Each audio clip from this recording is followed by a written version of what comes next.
kesempatan dalam kehidupan, diberikan nikmat iman dan juga Islam, dan diberikan nikmat bernafas, nikmat untuk pergi menunaikan solat berjemaah, solat subuh berjemaah, dan seterusnya sama-sama kita panjatkan salam serta selawat kepada junjungan besar Nabi Muhammad sallallahu alaihi wasallam. Mudah-mudahan dengan usaha kita mengamalkan sunnah baginda, kita berselawat kepada baginda, Allahumma salli ala Muhammad wa ala ali Muhammad. Mudah-mudahan dengan usaha tersebut kita dipermudahkan urusan kita di hari di kehidupan dekat dunia ini, juga di akhirat kelak insya-Allah. Jadi apa khabar semuanya? Mudah-mudahan semua dalam keadaan yang baik, dalam sejahtera selalu insya-Allah. Jadi insya-Allah hari ini saya nak membincangkan ataupun nak ceritalah, kita nak berkongsi pada pagi ini tentang satu sifat, satu sikap yang mana kalau boleh sikap tersebut kita elakkan, ataupun yang mana sikap tersebut setiap manusia ada sikap tersebut.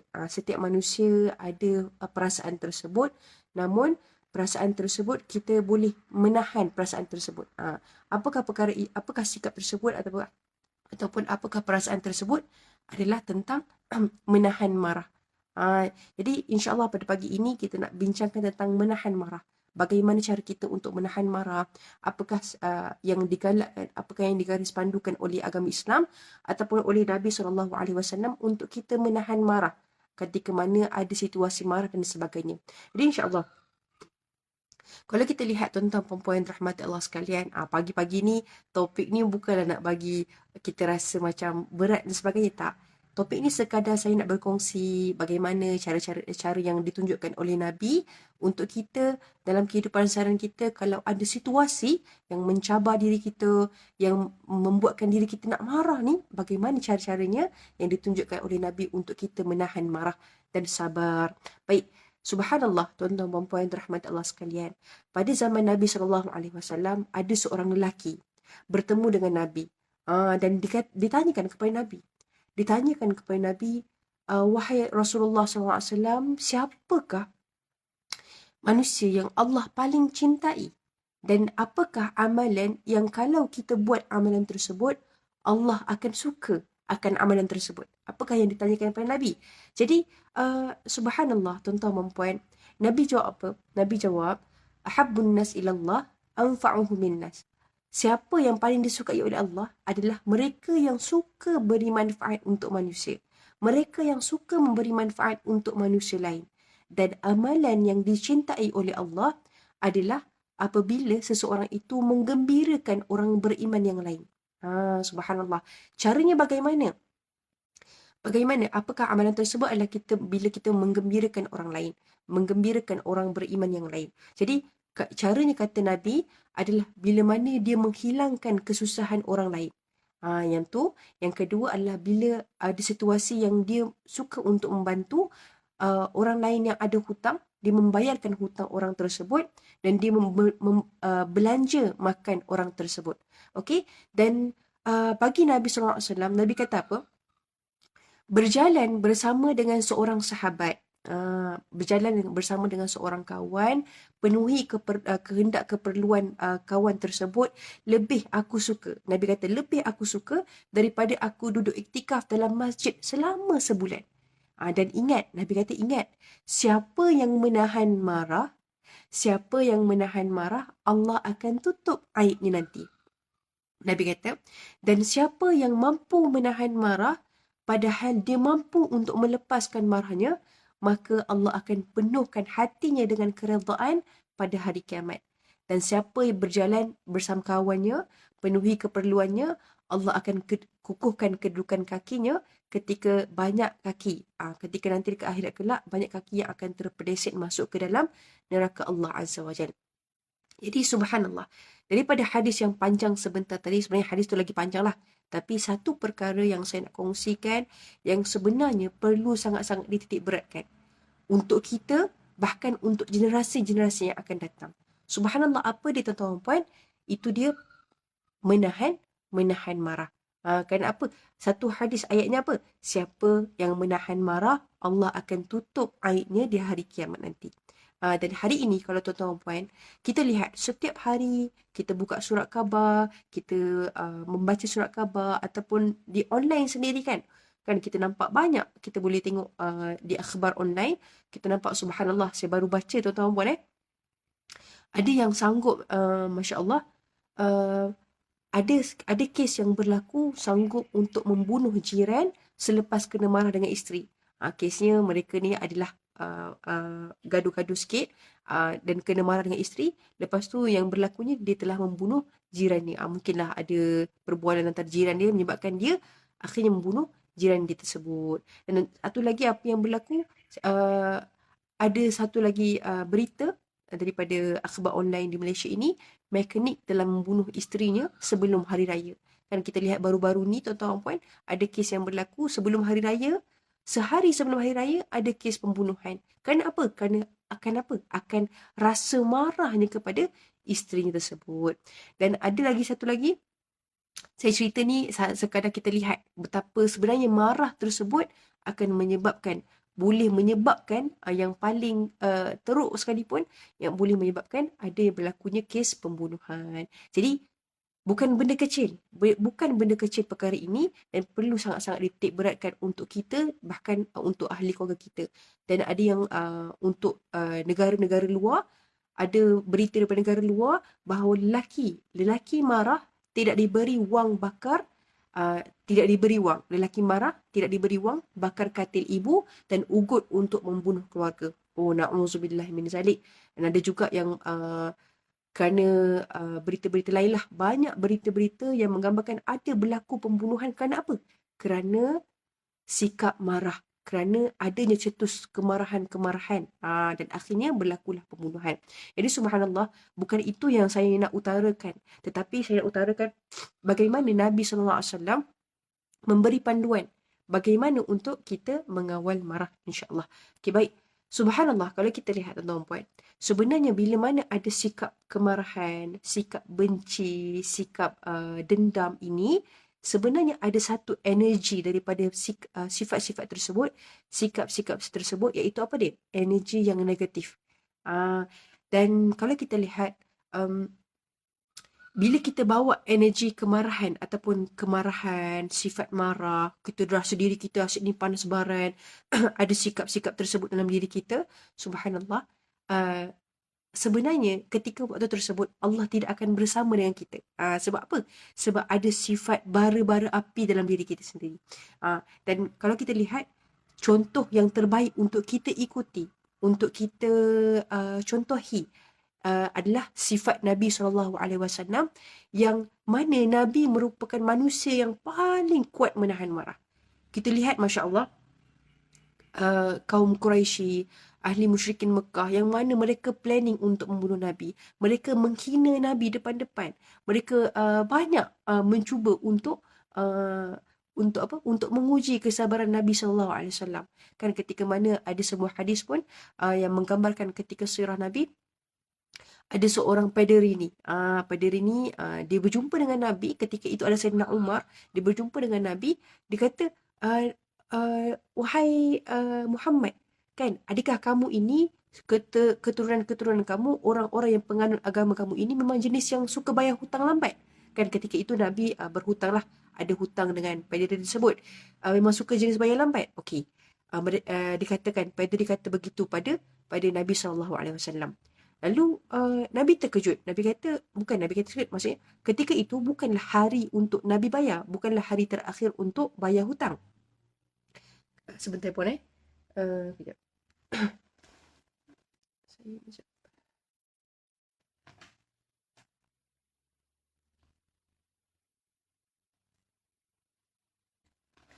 Baik, ada sedikit kejap. Okey. Bukanlah hari tersebut adalah hari yang terakhir untuk membayar hutang, tetapi pada dia tersebut sahaja. Dia sahaja nak melihat apakah reaksi daripada Nabi SAW. Lalu ketika tersebut, apa Sayyidina Umar buat? Sayyidina Umar kan dengan keberaniannya, dengan orang kata apa, ketegasannya, Sayyidina Umar kata, wahai Nabi, kalau boleh, saya boleh je nak hunus pedang, nak bunuhlah kan tersebut. Tapi Nabi kata apa? Nabi kata kepada Sayyidina Umar, bukankah kamu patut menegur aku? Bukankah kamu patut menasihati aku untuk membayar hutang dengan segera? Nabi kata macam tu. Dan bukankah kamu patut menegur paderi tersebut untuk menegurku dengan cara yang baik? Oh, subhanallah.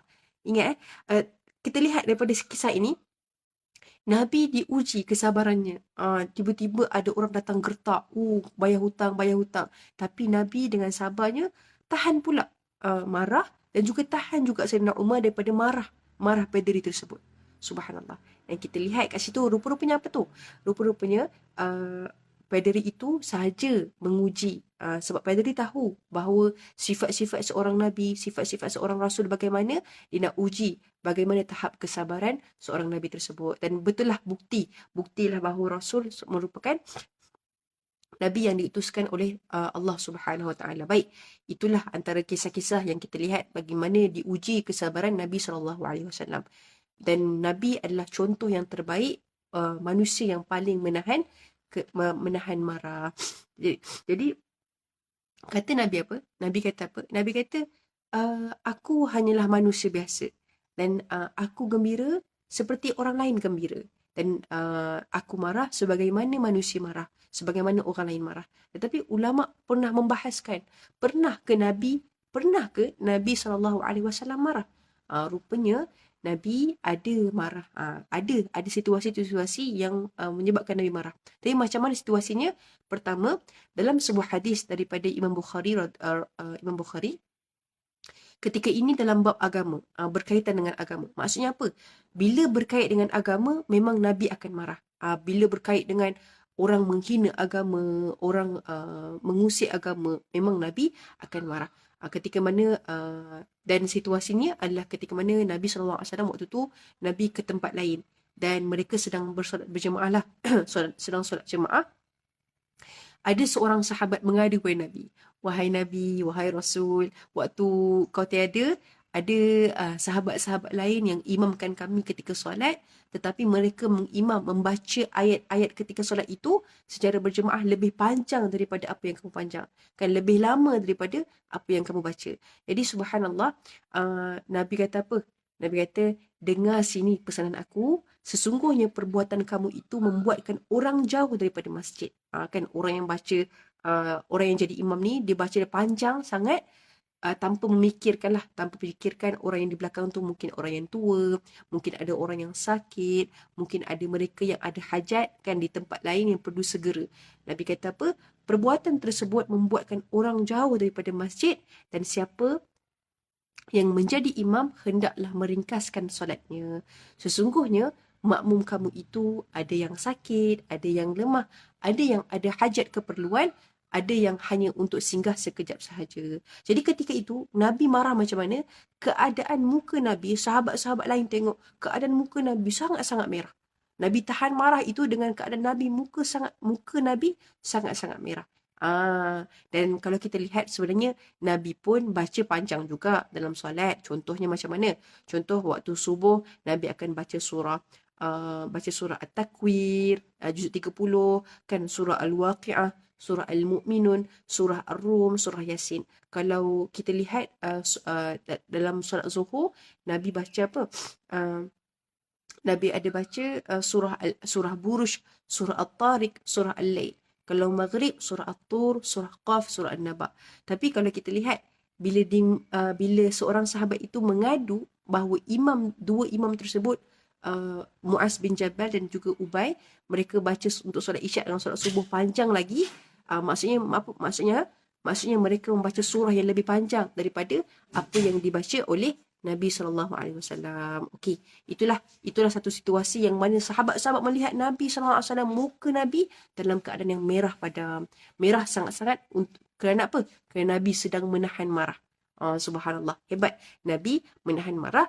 Okey, yang kedua, bila situasi Nabi marah, ni kita cakap tentang ulama mencari hadis-hadis tentang berkenaan dengan Nabi, situasi Nabi marah. Dan ketika mana ada satu riwayat daripada Jabir radhiyallahu anhu, hadis riwayat Muslim, ketika mana waktu ni Jabir pergi rumah Nabi.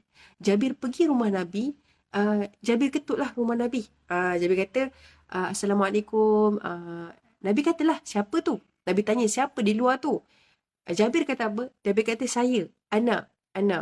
Dan Nabi kata, Nabi tegur, ana, saya. Perkenalkanlah diri kamu. Nabi tegur, perkenalkanlah diri kamu. Jangan bila orang tanya siapa tu, dia kata anak. Tak nak. Maksudnya Nabi kata, Nabi tegur, perkenalkanlah diri. Jangan cakap ana sahaja. Jadi Jabir pun kenalkanlah diri. Ana, wahai Rasulullah, Jabir. Macam tu. Maksudnya itu adalah satu hasil yang kedua yang mana Nabi tegur. Nabi marah, Nabi tegur dengan cara menegur sahabat Jabir radhiyallahu anhu untuk memperkenalkan diri ketika mana datang ke rumah orang. Baik. Dan kita lihat kat sini dalam sebuah riwayat lain, Anas bin Malik. Anas bin Malik ini merupakan pembantu Nabi SAW juga selama 10 tahun. Dan diceritakan Anas bin Malik ini menceritakan bahawa ketika 10 tahun menjadi pembantu Nabi SAW, sekalipun Nabi tak pernah mengeluh kepada Anas. Anas katalah, sekalipun Nabi tak pernah mengeluh kepada aku. Tak pernah mengeluh, tak pernah kata ish, tak pernah. Nabi tak pernah cakap macam tu pun ketika mana Anas menjadi pembantu Nabi SAW. Dan tidak pernah Nabi kata kepada Anas, kenapa buat macam ni, lepas tu dia kata apa, dia kata, adakah awak yang buat macam ni? Tak.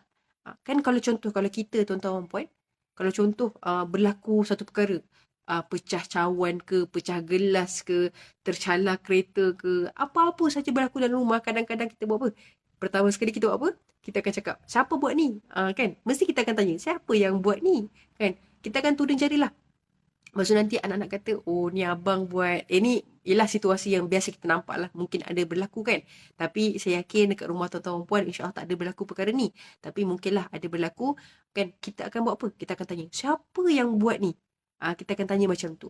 Tapi Nabi SAW tunjuk daripada Anas bin Malik. Anas bin Malik kata apa? Nabi tak pernah tanya, siapa yang buat ni, engkau ke yang buat, tak. Tapi Nabi tegur dengan cara yang baik. Saya minta izin kejap Sekejap. Allah.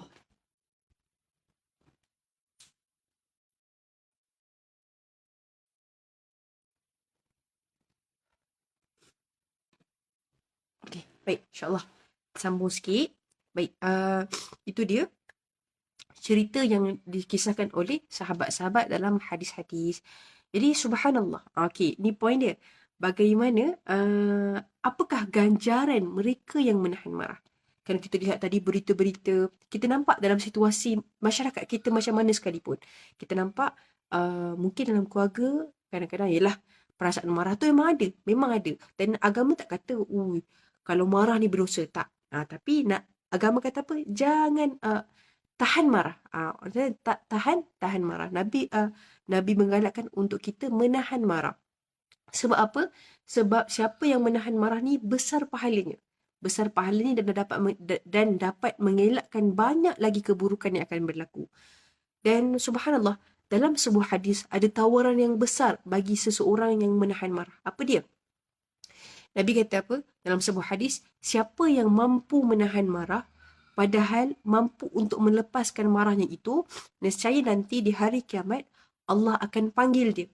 Allah akan panggil dia di hadapan seluruh makhluk lain, duduk di hadapan, dan Allah akan tanya, kalau kamu nak bidadari yang mana? Kamu nak bidadari yang mana? Dan ambillah apa yang kamu mahukan. Maksudnya, siapa yang mampu menahan marah, yang ada sikapnya untuk sentiasa menahan marah, subhanallah, ada hadiahnya, tawarannya apa? Tawarannya pilih bidadari yang mana yang dia mahukan di akhirat kelak. Subhanallah. Hebat sebenarnya itu antara tawaran yang hebat untuk mereka yang mampu untuk menahan marah. Baik. Dan kita lihat tuan-tuan puan, marah ini banyak kategori. Ada yang cepat marah, cepat juga reda marahnya. Ada yang lambat marah, tapi lambat reda marahnya. Ada yang lambat marah, cepat reda marahnya. Masya Allah, hebat. Jadi kalau boleh kita jadi orang yang kalau ada situasi marah tu, kita lambat marah dan juga cepat reda marah kita. Tak adalah kita nak bawa dendam, tak adalah kita nak fikir masalah tersebut sampai bila-bila. Baik. Dan kita lihat tuan-tuan, ada situasi juga yang mana marah ini diperlukan. Contoh macam mana? Situasinya ketika contoh agama dipermainkan. Kalau contoh waktu ni agama dipermain, kita relax je, tak marah, tak boleh lah. Kalau contoh agama diperlekehkan, ya betul kita kena marah. Kita kena pertegakkan balik. Baik, dan ada contoh daripada psikologi punya side, dia kata apa? Marah diperlukan contohnya kerana apa? Kerana marah diperlukan untuk tenaga, untuk keluarkan tenaga, energi dan kekuatan. Contohnya orang bersukan, orang boxing, orang Masya Allah kan bersilat dan sebagainya melawan pihak musuh, perlu ada marah itu. Kalau contoh tenang je, tak ada marah tu, susahlah untuk keluarkan tenaga dan kekuatan. Jadi perlu ada marah tersebut. Itu dalam konteks tenaga lah, konteks yang perlu ketika perlunya marah. Baik. Masya Allah, kalau kita lihat bagaimana untuk mengawal kemarahan, Nabi kata apa? Nabi kata bukanlah orang yang kuat itu orang yang handal bertumbuk, bergaduh, bertinju, tak. Tetapi orang yang kuat itu adalah orang yang mampu mengawal kemarahan bila ada situasi marah. Bila ada situasi yang menyebabkan dia nak marah. Jadi orang lama pun berpesan kepada kita, marah biarlah bertempat. Dan jangan marahkan, orang kata apa, jangan marahkan nyamuk ke lampu dibakar. Maksudnya apa? Marah kena ada tempat. Jangan biarkan, contoh kita dimarah oleh bos dekat rumah, dekat tempat pejabat, ataupun kita ada situasi di luar yang ada situasi yang menyebabkan kita dimarah, ataupun yang menyebabkan kita nak marah, tetapi bila kita balik rumah, kita bawa marah tu di rumah, yang kita marah orang lain, orang di sekeliling kita pula. Jangan disebabkan perkara luar, kita bawa marah tu di rumah dan kita marah orang-orang di rumah. Tak nak. That's why berlakunya berita-berita yang kalau saya sebutkan sebentar tadi, bunuh isteri dan sebagainya, bunuh suami dan sebagainya. Itu sebab apa? Sebab berlakunya perkara itu di luar rumah, dibawanya ke rumah, kan, sampai anak-anak kena pukul dan sebagainya. Sebab dia kata anak bising dan sebagainya. Tak.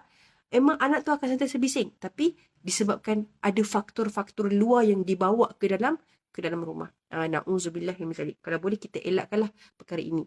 Jadi, bagaimana untuk mengawal kemarahan? Okey, baik, subhanallah. Agama mengajarkan kita, ni saya bawakan daripada laman Mufti lah, laman web Mufti, bagaimana untuk kita mengawal kemarahan. Titipan daripada Nabi SAW, pesanan-pesanan Nabi SAW.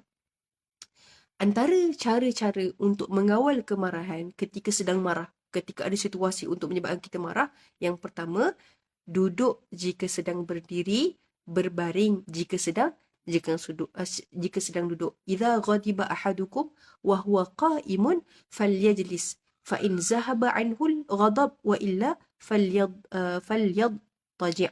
Apabila salah seorang daripada kamu marah sewaktu sedang berdiri, hendaklah dia duduk. Jika kemarahannya hilang, maka itu baik. Jika tidak, hendaklah dia berbaring. Sunan Abi Daud. Jadi itu antara cara yang pertama yang Nabi ajarkan untuk mereka yang marah. Kan contoh kalau sedang berdiri, duduklah. Jika sedang duduk, kalau tak hilang lagi kemarahan tersebut, berbaringlah. Okey, itu yang pertama. Yang kedua, apa dia? Nabi ajar baca ta'awuz. A'udzubillahi minasyaitanirrajim. Baca ta'awuz. Bila sedang nak marah tu, ya Allah, a'udzubillahi minasyaitanirrajim. A'udzubillahi minasyaitanirrajim. Sebab apa? Sebab kemarahan itu diciptakan daripada, orang kata apa, ada syaitan, kan. Dia ada bara-bara api, kan. Nabi ajar baca ta'awuz. Sesungguhnya waktu tu hadis juga, Nabi nampak orang marah. Jadi Nabi kata apa? Kalau dia tengah marah, kalau orang tu tengah marah dan diucap kalimah a'udzubillahi minasyaitanirrajim, marahnya akan hilang. Supaya apa? Supaya syaitan akan makin menjauh. Jadi kalau Nabi kata apa? Dia kata bacalah ta'awuz. Jadi kita didik diri kita, didik juga anak-anak. Kalau contoh tengah nak marah ni, a'udzubillahi minasyaitanirrajim, a'udzubillahi minasyaitanirrajim. Kita cuba untuk sebutkan, biasakan sebut a'udzubillahi minasyaitanirrajim. Sebab kita minta Allah lindungkan diri kita daripada Allahumma salli Muhammad, rasa syaitan yang membara-barakan api kemarahan. Yang pertama tadi apa? Yang pertama tadi duduk bila berdiri, baring bila duduk. Yang kedua, a'udzubillahi minasyaitanirrajim. Yang ketiga ni penting. Yang ketiga ni penting juga. Apa dia? Cara-caranya adalah diam. Diam. Kalau boleh sebaik-baiknya bila Nabi uh, salah satu disebutkan dalam Al-Adab Al-Mufrad, kitab Al-Adab Al-Mufrad, idza ghadiba ahadukum falyaskut. Apabila salah seorang daripada kamu berasa marah, hendaklah dia diam. Jadi bila kita nak marah ni, lebih baik kita diam. Saya minta izin sekejap.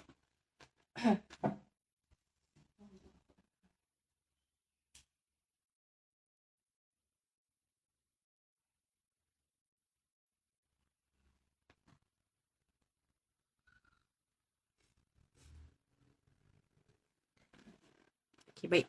Maksudnya, saya sambung sedikit lagi. Poin yang ketiga tadi, berdiam. Maksudnya, bila nak marah ni, diam. Berdiam di waktu marah adalah lebih baik kerana diam kerana dalam keadaan yang marah, perkataan-perkataan yang akan diungkapkan nanti akan menyebabkan kemarahan tu makin membara, ataupun akan bawa dendam sampailah hari-hari yang akan datang. Sebab apa? Sebab ketika mana marah itu kan macam-macam perkara yang akan timbul, yang akan berlaku sampai kita tak sedar apa yang kita ungkapkan. Sebab apa? Dalam inilah kajian psikologi, bila marah, darah ni bila tengah-tengah marah kan jantung laju tak fikir kan. Rupa-rupanya bila keadaan sedang marah, darah pengaliran darah dia akan tersekat. Dia bukan tersekat lah, maksudnya darah ni tak lancar, dan darah ni akan tak sampai kepada satu organ dalam badan kita. Nama dia prefrontal cortex. Maksudnya apa? Dia function organ tersebut adalah untuk berfikir. Berfikir. Jadi bila darah tak sampai ke situ ketika sedang marah, kan sedang nak marah ni semua ni, jadi tak dapat untuk berfikir dengan waras. Jadi apa yang akan berlaku? Akanlah buat satu perkara yang tidak waras. Sebab apa? Sebab tidak mampu berfikir dengan tenang, tak mampu berfikir dengan waras. Jadi that's why kadang-kadang berlaku, saya ceritakan tadi kan, ada bunuh, ada lukakan orang, ataupun ada yang menyebabkan sampai pukul-pukul orang lain. Sebab apa? Sebab tak mampu berfikir. Bila dah waras nanti, bila dah tenang, baru fikir. Apa yang kita luahkan tadi ketika saat marah, ya Allah, sangat-sangat melukakan hati orang. Apa yang kita buat saat-saat marah tadi sangatlah melukakan hati orang, bahkan melukakan fizikal orang lain. Jadi ketika marah, siapa yang panas baran, siapa yang suka marah ni, cuba latih diri kita untuk berdiam. Berdiam. Baik. Yang seterusnya, apa yang seterusnya yang saya boleh bagi daripada tips pesanan Nabi SAW, ketika dalam keadaan marah, bersegeralah untuk berwuduk. Subhanallah, sebenarnya kaedah berwuduk ni antara salah satu cara yang baik untuk kita elak daripada marah. Sebab apa? Kalau kita dalam marah, kita akan duduk bersama orang yang marah. Tapi ketika kita nak berwuduk ni, kita kena pergi tempat lain. Untuk kita berwuduk. Jadi mengambil wuduk adalah salah satu cara terbaik. Sebab apa? Dalam hadis Sunan Abi Dawud, sesungguhnya kemarahan itu datang daripada syaitan. Dan syaitan itu dicipta daripada api. Dan api hanya dapat dipadamkan dengan air. Maka jika salah seorang daripada kalian berasa marah, hendaklah dia berwuduk. Jadi kalau contoh, tengah rasa nak marah, tengah-tengah dalam keadaan situasi marah, orang ni cakap macam ni, orang ni cakap macam ni, pergi ke tempat lain, pergi tandas, ambil wuduk. Okey? Ambil wuduk. Itu dia. Dan akhir sekali, ketika dalam keadaan marah, jangan buat keputusan yang besar. Elakkan daripada buat keputusan yang besar. That's why tadi kata, diam. Lebih baik diam. Ketika nak marah ni, diam. Jadi sebab apa? Sebab perkara tersebut adalah contoh dalam keadaan situasi sedang nak buat keputusan. Tiba-tiba berlaku kepergaduhan dalam kalangan adik-beradik ke, nak bahagikan harta ke dan sebagainya. Waktu tu, lebih baik diam dan juga elakkan daripada buat keputusan yang besar. Saya minta izin Allah Akbar. Astagfirullah.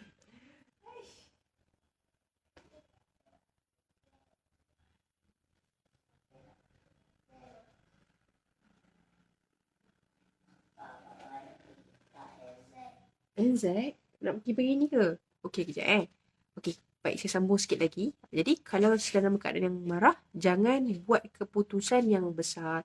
Kenapa dalam sebuah hadis kata apa? Seorang hakim ni dia kena buat keputusan yang baiklah, yang adil. Tetapi seorang hakim uh, dia tidak boleh untuk buat keputusan yang mana kalau dalam keadaan dua orang di antaranya nak buat keputusan sedang bergaduh dan dia tidak boleh buat keputusan dalam keadaan yang sedang dia marah. Maksudnya apa? Kalau dalam keadaan dia sedang marah, tengah-tengah rasa nak marah ni, bara api ni, elakkan daripada buat keputusan. Sebab apa? Takut keputusannya tidak adil dan takut keputusannya membuatkan masalah akan datang lebih besar daripada yang ada. Baik, akhirnya satu sikap yang boleh kita amalkan juga, yang boleh kita bawa sampai bila-bila, yang cuba boleh kita bawa dalam diri kita, apa dia? Akhirnya sifat apa tahu? Sifat pemaaf. Sifat memaafkan orang lain. Jadi kalau sedang marah, dalam situasi apa-apa pun, bergaduh apa-apa pun, kita kena ada rasa, ya Allah tak apa. Dia buat macam ni aku maafkan. Kita bercakap apa-apa pun, maafkan orang lain. Kita orang tengah-tengah marah menyebabkan kita rasa nak marah, maafkan orang lain. Kita kena ada sifat pemaaf. Jadi orang yang suka memaafkan orang lain. Kerana apa? Kerana satu kajian dibuat, satu saya tak ingat apa dia, tapi dia kata uh, satulah ayat dia, forgive for good. Forgive, kita maafkan orang lain untuk dapatkan kebaikan. Bukan untuk kebaikan orang tersebut, tetapi kebaikan tersebut untuk diri kita sendiri. Untuk diri kita sendiri. Ayah message dekat angin. Okey, kejap. Syarika ambil. Okey. Jadi, subhanallah, tuan-tuan dan puan dirahmati Allah sekalian. Itulah antara cara-cara kita, pesanan-pesanan daripada Nabi SAW berkenaan bagaimana untuk kita mengawal kemarahan. Jadi, mudah-mudahan hari ini perkongsian yang saya kongsikan kepada tuan-tuan dan puan, mudah-mudahan jelas ya apa yang saya sampaikan. Um, Dapat memberikanlah sedikit sebanyak kebaikan, manfaat yang boleh kita amalkan dalam kehidupan seharian kita, boleh kita kongsi-kongsikan kepada anak-anak, kepada orang-orang di sekeliling kita, bagaimana cara-cara untuk mengawal kemarahan. InsyaAllah, mudah-mudahan dengan apa yang kita kongsikan tu, dapatlah orang lain, dapat orang kata apa, macam ni cara nak kawal kemarahan, dapat tegur diri sendiri, dapat nasihat diri sendiri untuk cuba atasi kemarahan tersebut. Kerana apa? Kemarahan itu datang daripada bara api yang mana boleh mencetuskan api-api yang lain ataupun mencetuskan dendam, mencetuskan keburukan-keburukan yang lain. Mungkin future kita macam mana, wallahu alam, tapi insya-Allah dengan tahan marah, dengan rasa diri kita, kesabaran diri kita dengan menahan marah, insya-Allah akan mendatang kebaikan, sejuta kebaikan untuk diri kita dan juga ahli keluarga. Jadi Alhamdulillah, saya minta maaf ya hari ini kurang sihat. Jadi uh, sihat je sebenarnya, tapi kurang sikit lah kat sini. Tapi Alhamdulillah dah dapat sampaikan. Mudah-mudahan dapatlah beri sedikit sebanyak manfaat untuk yang mendengar, untuk yang menonton. Dan insyaAllah kalau boleh kita share-sharekan lagi supaya ramai lagi yang peroleh manfaat daripada perkongsian pada pagi ini, insyaAllah. Jadi mudah-mudahan semuanya dipermudahkan urusan pada hari ini.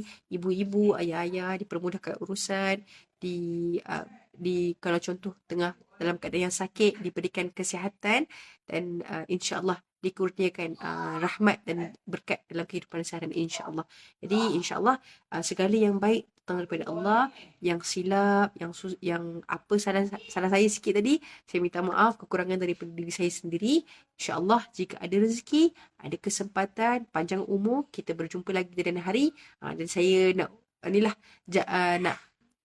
nak baca komen sikit. Katanya jangan lupa support Surau An-Nur Fasa 3A Bandar Seremban Selatan. Jadi insyaAllah sama-sama kita support untuk mengimarahkan lagi majlis ilmu di Surau An-Nur Fasa 3A. Jadi share-sharekan supaya ramai lagi yang boleh bagi infak kepada surau kita supaya majlis ilmu dapat diteruskan dan kita juga dapat peroleh manfaat dunia dan akhirat, insya-Allah. Jadi saya tutup dengan Assalamualaikum warahmatullahi wabarakatuh.